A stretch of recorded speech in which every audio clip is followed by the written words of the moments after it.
Hello बच्चों, मैं स्मिता बिजलवान स्वागत करती हूँ आपका आईसीटी वर्चुअल क्लासरूम। आशा करती हूँ आप सभी स्वस्थ होंगे और अच्छे से कर रहे हो। तो आज हम पढ़ने जा रहे हैं क्लास 11th केमिस्ट्री का chapter some basic concept of chemistry.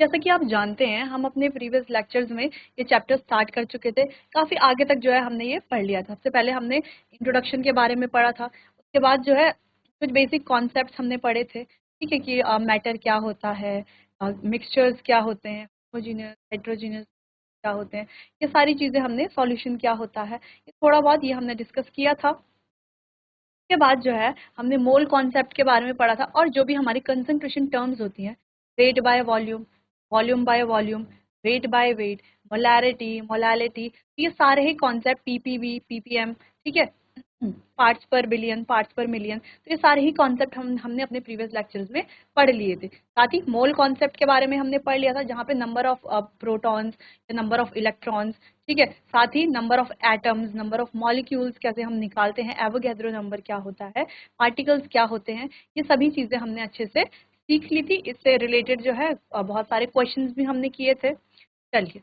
अब हमारे कुछ टॉपिक बच जाते हैं चैप्टर में। जैसे पहला है हमारा एवरेज एटॉमिक मास, आइसोटोप्स के लिए ये हम पढ़ेंगे। इसके बाद जो है हम परसेंटेज कंपोजिशन के बारे में पढ़ेंगे कि परसेंटेज कंपोजिशन क्या होता है, कैसे हम निकालते हैं कि कितना अगर NaOH है तो उसमें Na का कितना परसेंटेज है। वैसे हमने ये बेसिक पढ़ा हुआ होता है 9th-10th में, लेकिन इसको हम यहाँ पे डिटेल में पढ़ेंगे कि वो हमारी हेल्प करेगा। एक नया टॉपिक जो कि है empirical formula and molecular formula, उसका कैलकुलेशन कैसे करते हैं, एम्पेरिकल फार्मूला कैसे निकाला जाता है, मॉलिकुलर फार्मूला कैसे निकाला जाता है, और लास्ट में बचेगा हमारा टॉपिक स्टोइचियोमेट्री, ये स्टोइचियोमेट्री भी हम कहते हैं। तो ये 3-4 टॉपिक हमारे अभी बचे हुए हैं जो हमें पढ़ने हैं। चलिए, तो आज का टॉपिक है हमारा एवरेज एटॉमिक मास, जो कि किसके लिए, आइसोटोप्स के लिए, ये हमें पढ़ना है। अब सबसे पहले आइसोटोप्स यानी कि आइसोटोप्स क्या होते हैं। अब आइसोटोप्स क्या होते हैं। अब आइसोटोप्स यानी कि जिनका सेम एटॉमिक नंबर होता है, same atomic number but different mass number, different mass number, यानी कि जिनका एटॉमिक नंबर तो सेम होता है लेकिन मास नंबर अलग होता है। एटॉमिक नंबर यानी कि परमाणु संख्या सेम होती है ना, सब में क्या होती है, समान होती है, लेकिन जो उनकी द्रव्यमान संख्या है यानी कि मास नंबर है, वो डिफरेंट होता है। जैसे कि हम कह रहे हैं, अब ये तीनों क्या है, हाइड्रोजन के आइसोटोप्स हैं। ठीक, हमने बहुत बार देखा होगा, जब हमने बहुत सारे क्वेश्चंस करते हैं तो बहुत बार हम हाइड्रोजन के आइसोटोप्स देखते हैं। तो इसमें क्या देख पा रहे हैं हम कि इनका देखो एटॉमिक नंबर तो सेम है, सबका एटॉमिक नंबर 1 है, लेकिन मास नंबर में क्या है, डिफरेंस है। ठीक है, तो यही क्या कहलाते हैं, हमारे आइसोटोप्स कहलाते हैं। ठीक है, आइसोटोप्स की तरह एक और होते हैं हमारे आइसोबार्स।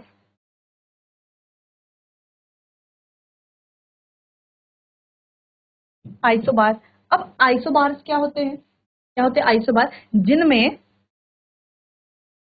सेम मास नंबर होता है, same mass number but different atomic number. दिख रहा है, थोड़ा डिफरेंस लग रहा है। अब यहाँ पर तो एटॉमिक नंबर सेम है, लेकिन यहाँ पर क्या, मास नंबर सेम है। यहाँ पर डिफरेंट क्या है, अलग क्या है, मास नंबर अलग होता है, और यहाँ पर डिफरेंट एटॉमिक नंबर।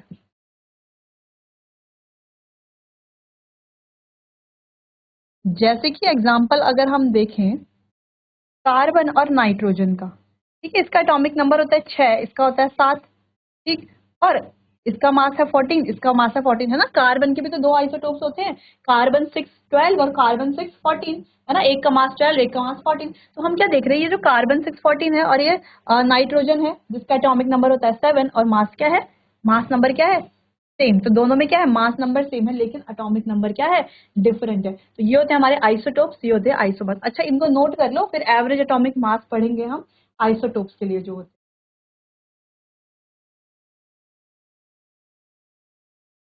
चलिए, क्या आपने नोट कर लिया होगा। अब बढ़ते हैं एवरेज एटॉमिक मास, एवरेज एटॉमिक मास, सिंपल सा एक फॉर्मूला है एवरेज एटॉमिक मास निकालने का। फॉर्मूले को हम ध्यान से देखते हैं यहाँ पर अभी। चल, तो एवरेज एटॉमिक मास, जो कि किसके लिए होता है, आइसोटोप्स के लिए, ठीक है, जिसको हम शॉर्ट में क्या लिख सकते हैं, AAM लिख सकते हैं शॉर्ट में, एवरेज एटॉमिक मास को। ठीक, तो फॉर्मूला क्या होता है,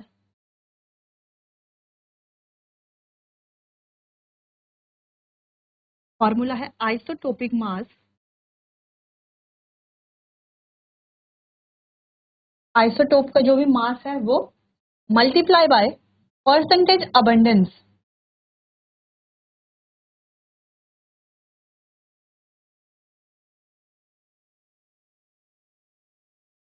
percentage abundance, percentage abundance upon 100। ठीक, अब परसेंटेज अबंडेंस यानी कि आइसोटोपिक मास तो पता है, परसेंटेज अबंडेंस यानी कि जिस परसेंटेज में वो पाया जाता है ना, उसके पाने की जो परसेंटेज है, अपॉन 100। तो ये हमारा formula average isotopic, average atomic मास का सिंपल सा फॉर्मूला है। अब फॉर्मूला पढ़ के तो कोई फायदा नहीं है ना, सिर्फ फॉर्मूला ही फॉर्मूला अगर हम पढ़ेंगे। ठीक, अच्छा ये क्यों साइन है, क्योंकि हमको सब सारे आइसोटोपिक मास लिखने हैं, जितने भी आइसोटोपिक, जितने भी आइसोटोप्स हैं उनके मास, उनका percentage abundance.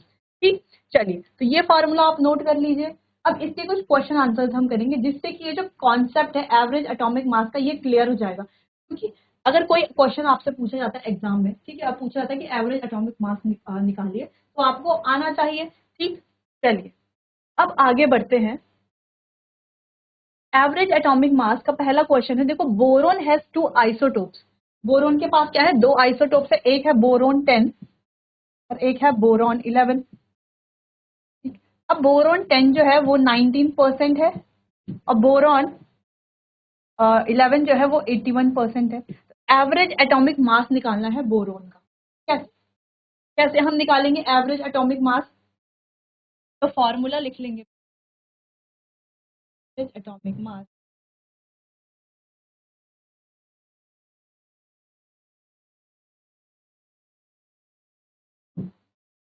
Isotopic mass into percentage abundance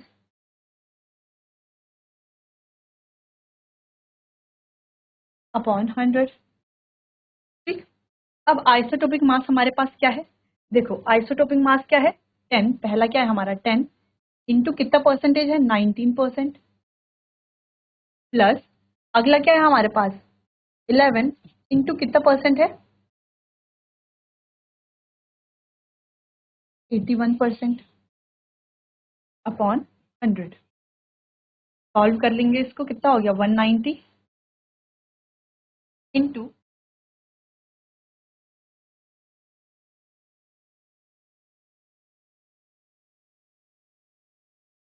891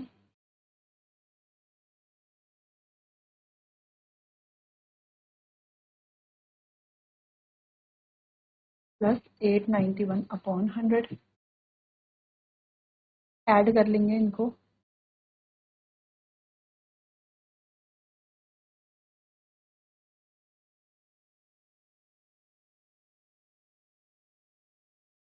हमारा लगभग 10.81, एवरेज एटॉमिक मास कितना आ रहा है, लगभग 10.81, या हम 10 मान ले, ना मान ले 10 मान ले, है ना, यही तो आ रहा है, 2 पॉइंट यहाँ पर लगेगा तो 10.81, ये आ गया हमारा एवरेज एटॉमिक मास। समझ में आया एवरेज एटॉमिक मास कैसे हम निकालेंगे, बहुत इजी है, एवरेज एटॉमिक टॉपिक है। ठीक है, सबसे पहले हमने क्या किया, जो भी जितने भी आइसोटोपिक मास उनको इस तरीके से लिख लो, या हम ऐसे टेबल बना लें, एक तरफ क्या लिख लें, एक तरफ हम क्या लिख लें, एक तरफ आइसोटोपिक मास लिख लें, ठीक, और एक तरफ क्या लिख लें, परसेंटेज अबंडेंस लिख लें। ठीक, अब आइसोटोपिक मास है 10, परसेंटेज अबंडेंस है 19, आइसोटोपिक मास है 11 और परसेंटेज अबंडेंस है 81। हाथ में क्या कर लेंगे, फॉर्मूला लगाएंगे, मल्टीप्लाई करेंगे और सॉल्व कर लेंगे, इजीली हो जाएगा। चलो तो ये हो गया सबका, नोट कर लीजिए, फिर एक और क्वेश्चन है उसको हम करेंगे, फिर हम आगे अगले टॉपिक की तरफ बढ़ेंगे।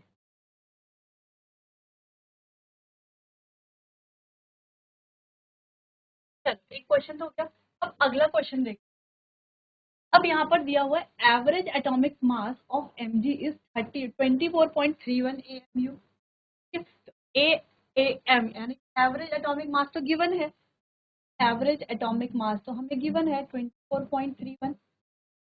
The magnesium is 79% of 24 mg।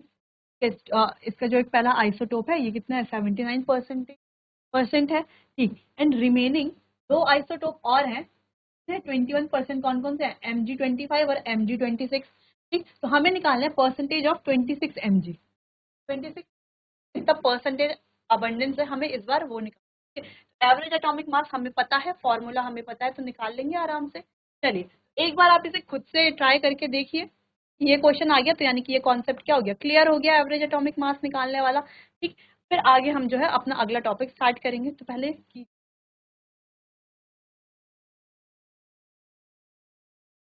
चलो तो कर लेते हैं, पहले इसको सॉल्व कर लेते हैं। सॉल्यूशन कुछ इस तरीके से, अब देखो यहाँ क्या क्या दिया है, हम लिख लेंगे आइसोटोप, फिर लिख लेंगे परसेंटेज कितना कितना दे रहा है, ठीक है। तो पहला है हमारा 24, आइसोटोपिक मास है 24 और परसेंटेज है 79। अगला है हमारा आइसोटोपिक 5, अगला है 26। अब 25 और 26 दोनों कितना है 20, दोनों कितना कहा गया है, दोनों क्या है 21%, यानी कि दोनों को मिला करके क्या है, दोनों को मिला करके है 21%।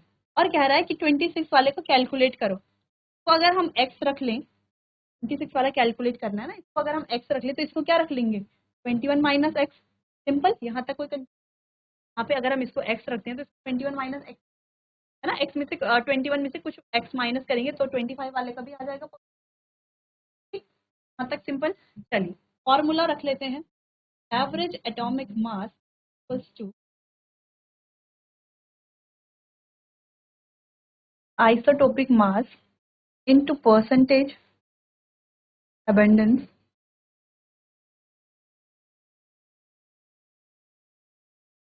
अपॉन 100। आइसोटोपिक मास, अब एवरेज एटॉमिक मास तो हमें गिवन है कितना है 24, आइसोटोपिक मास देखो क्या है 20 plus 5 into 1 minus plus 26 into x, यानी कि 26x भी हम इसे कह सकते हैं, अपॉन 100। यही है, यही होगा। अब इनको हम सॉल्व कर लेते हैं, कितना आएगा सॉल्व करके, चलो सॉल्व करते हैं। 1396 समथिंग आ रहा है।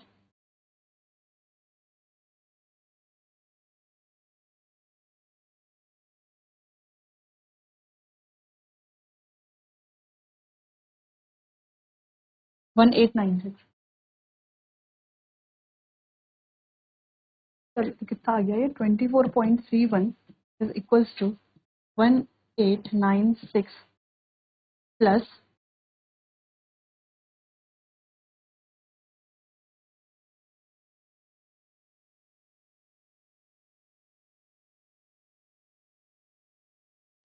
25 इंटू 21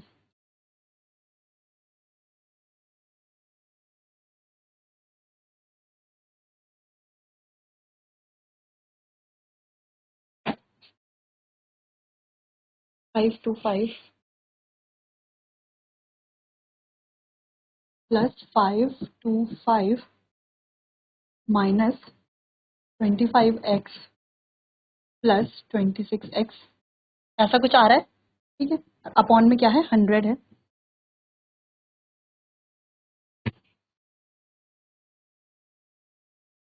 चलो तो इसको सॉल्व कर लेते हैं, कितना हो गया 25 माइनस 26 कितना होगा, एक एक्स सिंगल एक्स बच गया। अब यहाँ कितना बचा, देखो 24.31 इज इक्वल्स टू, इनको ऐड कर लेंगे कितना 242 minus sorry plus x upon 100।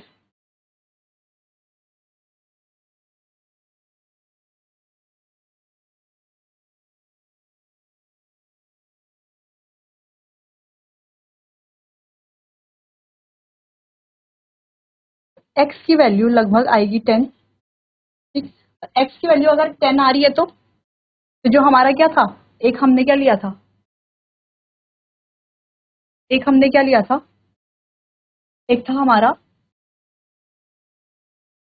21 minus x और एक था x।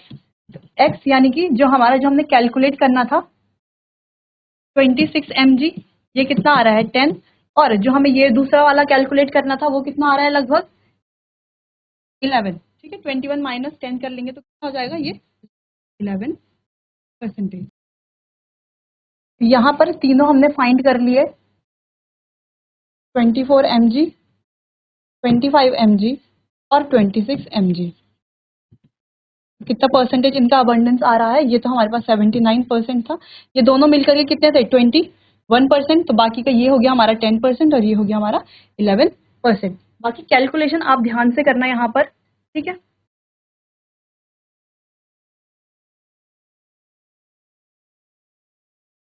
चलिए बच्चों, आज के लिए बस इतना। आगे नेक्स्ट सेशन में हम अपने आने वाले अगले जो भी टॉपिक है, जो भी इंपॉर्टेंट टॉपिक है, उनको हम पढ़ेंगे। आज के लिए बस इतना ही। चलिए, तो मिलते हैं अपने आने वाले अगले सेशन में। तब तक के लिए आपका